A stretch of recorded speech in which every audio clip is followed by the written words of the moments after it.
Oh, that's a long ways. They won it! On the dunk!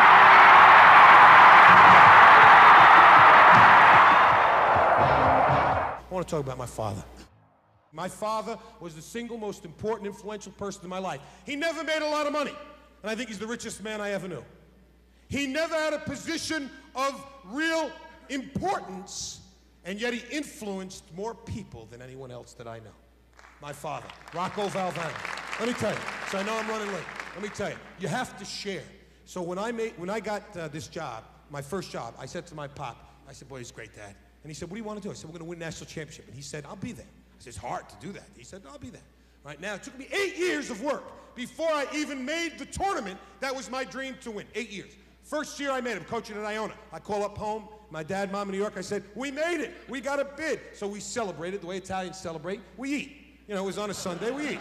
All right, we started at 2 o'clock, you finished midnight. Halftime about 6 o'clock, you know.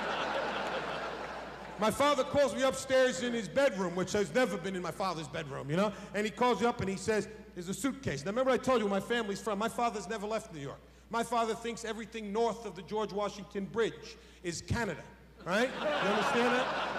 Do you know what I'm saying?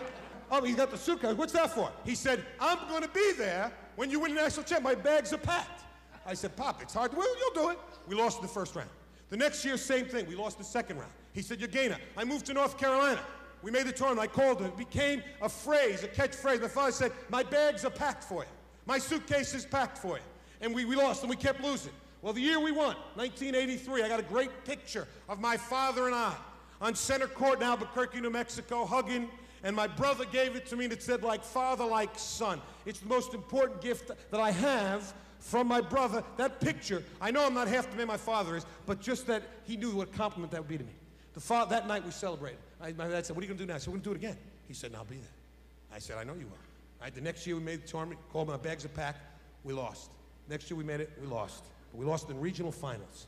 And after the game I called up, we lost to St. John's in Denver, Colorado. I called my pop, he said, what a great game, I saw it. Oh, you were one. Next year you'll make it. Then I flew home that night. He was one of those people who after I spoke to him, I always felt better than before. One of those, maybe you know somebody like that. After you talk to them, you feel better than you did before you went in, right? Maybe you know someone. Well, now, I get home that night. It's 2 years ago. And this is what made me think about it. I got home, my house in North Carolina, a lot of people there, and I came, what's the matter? Called me in 2 years ago, April. My father had a heart attack, and he died. And I lost my best friend in the whole world. This is not a sad story, it's a happy story. But I was knocked for a loop. Those of you who've lost a loved one, you know what that's like. This was my first time in my life. I didn't know how to handle it, and I was missing. I couldn't understand what it was I was missing.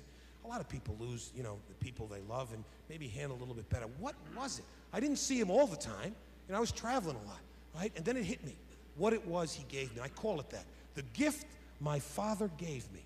And I think it's the strongest and most powerful gift I've ever received, and it's a gift I find we don't like to give to each other, both in our business and our personal life. I spent 2 years trying to give this gift to other people. The gift my father gave me every day of my life was he believed in me. My father believed in me. He believed in me when I failed. He believed in me when I wasn't as fine a son, friend, husband, father as I could be. And I've done all that. But he's the one person who, when I didn't measure up to my standard or someone else's standard, he'd look me in the eye and he'd say, you're going to make it. I know you are. My bags are packed. You're going to make it.